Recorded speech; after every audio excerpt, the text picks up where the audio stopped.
axial magnetic field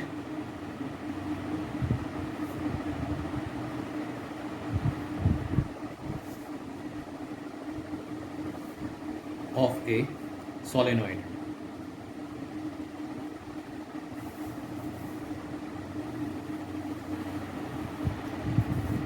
To derive this magnetic field, the equation of the magnetic field, first of all, let us write down again the magnetic field on the axial point of a circular ring or circular current carrying conducting ring.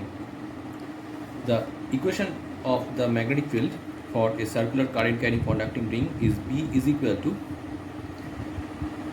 mu 0 in I a square by 2 into a square plus x square whole to the power 3 by 2, where mu 0 is the permeability of free space, n is the number of turns, I current, a is the radius of the circular ring, and x is the distance from the origin of the circular ring to the point where we have to find out the magnetic field.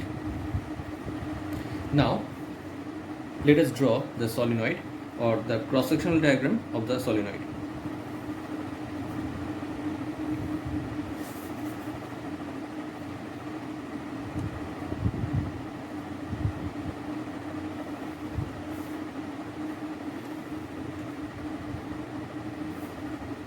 Suppose this is the solenoid.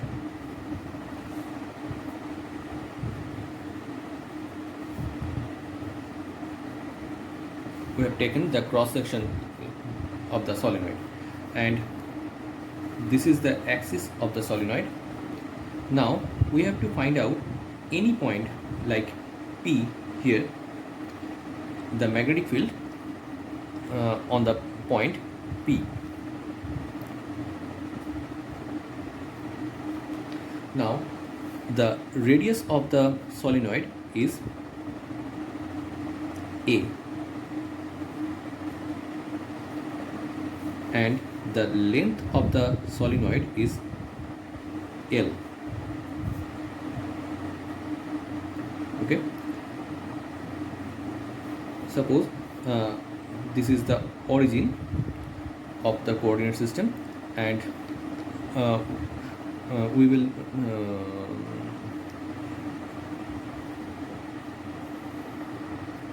and all the distances will be measured from the origin. So first of all, the distance of the point P from the origin is suppose Z0,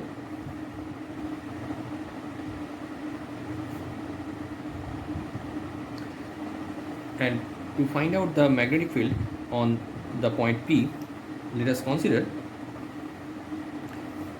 an element here of thickness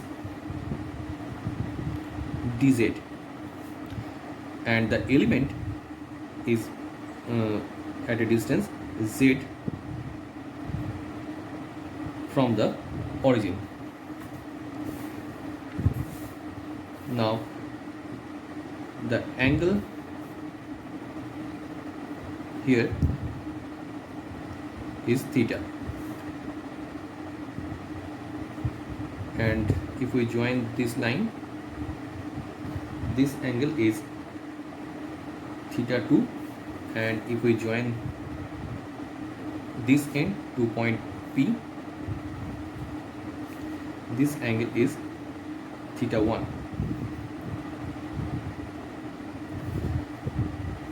Now let us start the derivation. From this relation, if we consider here, this is also a circular ring. Suppose the total number of turns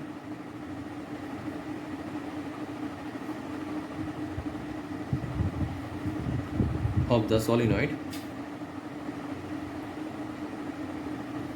is N, and the length of the solenoid is L, so the number of turns per unit length is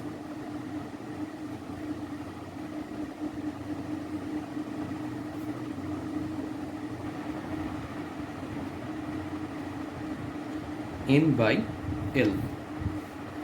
Therefore, the number of turns within this element of thickness dz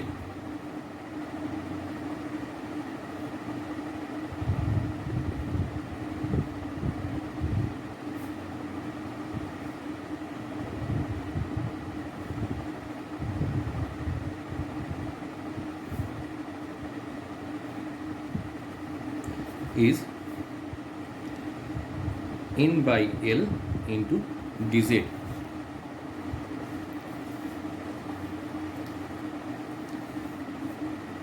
And the magnetic field due to this element will be dB is equal to, using the same relation, dB is equal to mu 0 in dz. For this small n we will write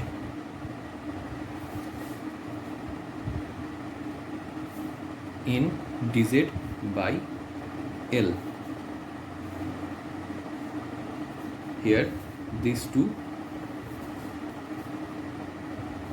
and I same as the previous relation. I same as the previous relation, and a square same as the previous relation. And here for a square plus x square we have to write down for this case.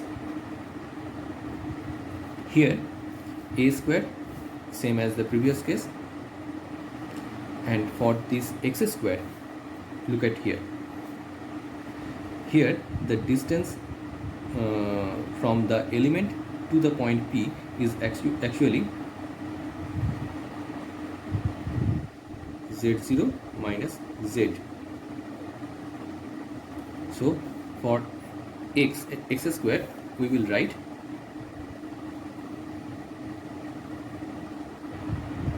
z0 minus z whole square.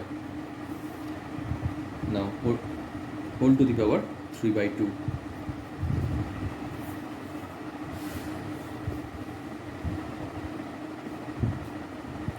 Now we need few more relations. Here tan theta is equal to a by, look at this diagram, tan theta is equal to a by this z0 minus z. Therefore cot theta is equal to z0 minus z by a, or z0 minus z is equal to a cot theta. Therefore minus dz is equal to minus a cosec square theta d theta. Minus minus will be cancelled out, and dz is equal to a d theta by sine square theta.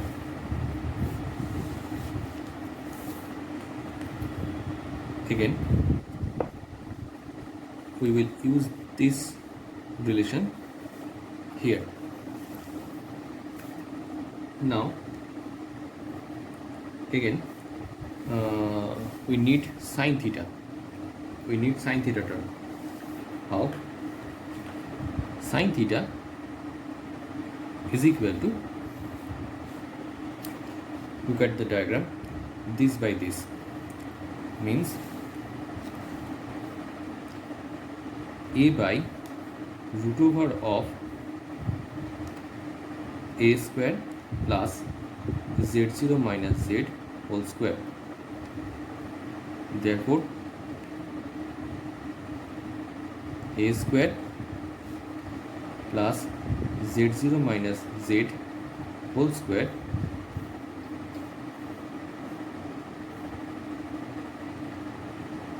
is equal to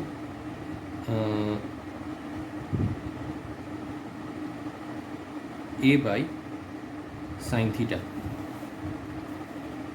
or 1 by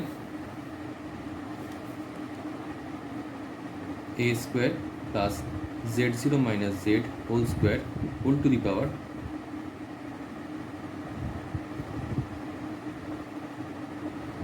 half is equal to sin theta by a. Actually we need this. Now 1 by a square plus z0 minus z whole square whole to the power 3 by 2 is equal to sin cube theta by a cube, and we shall replace this term into this relation. Now replace the relation 1, this relation, mu 0 in I by 2L, or dz we can write a d theta by sin square theta.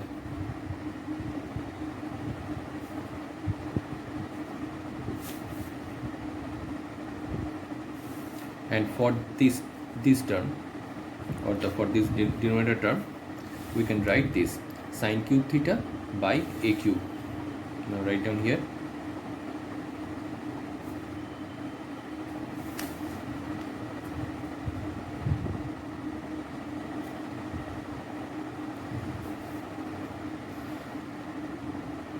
Now simplify this. There will be mu 0 in I by 2L, only one sin theta will be left, sin theta d theta, and in denominator only a square will be left.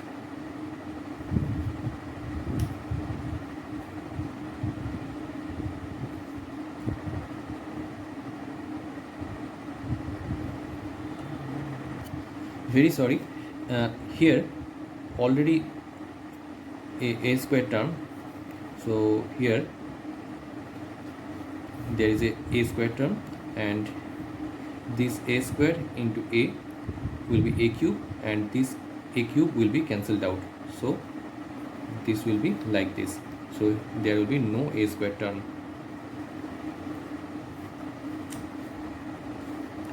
Finally, mu 0 in I by 2L into sin theta d theta.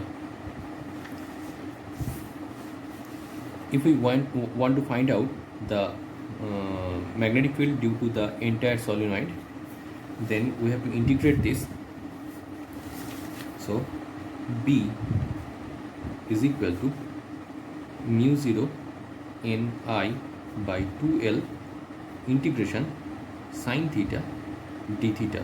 Now what will be the integration limit? Here the first one is theta 1, there is no problem at all, but the angle here is theta 2, so we have to take the actual angle for the limit will be pi minus theta 2. So for this case, here theta 1 to pi minus theta 2. Finally, B is equal to mu 0 in I by 2L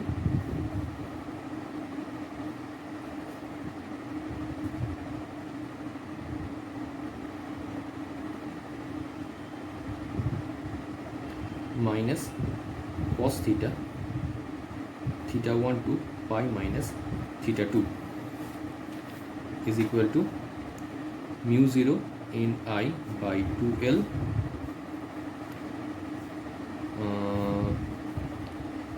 if we put here cos of pi minus theta 2 is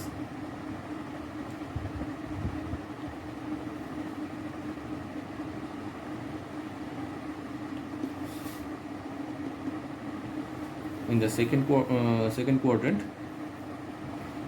this will be minus cos theta 2. Already there is a minus sign, so this will be positive sign,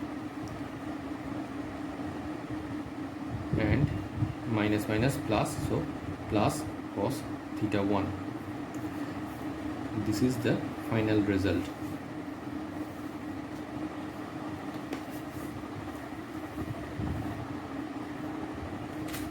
If we want to find out the magnetic field at the midpoint of the solenoid, then at the midpoint theta 1 is equal to theta 2. Therefore, B is equal to mu 0 in I by L into cos theta 1, any one of them. If the solenoid is very long,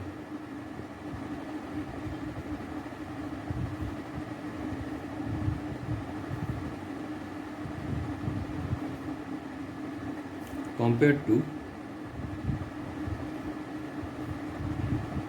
its radius, then theta 1 will be tending to 0, and for this case B is equal to mu 0 in I by L.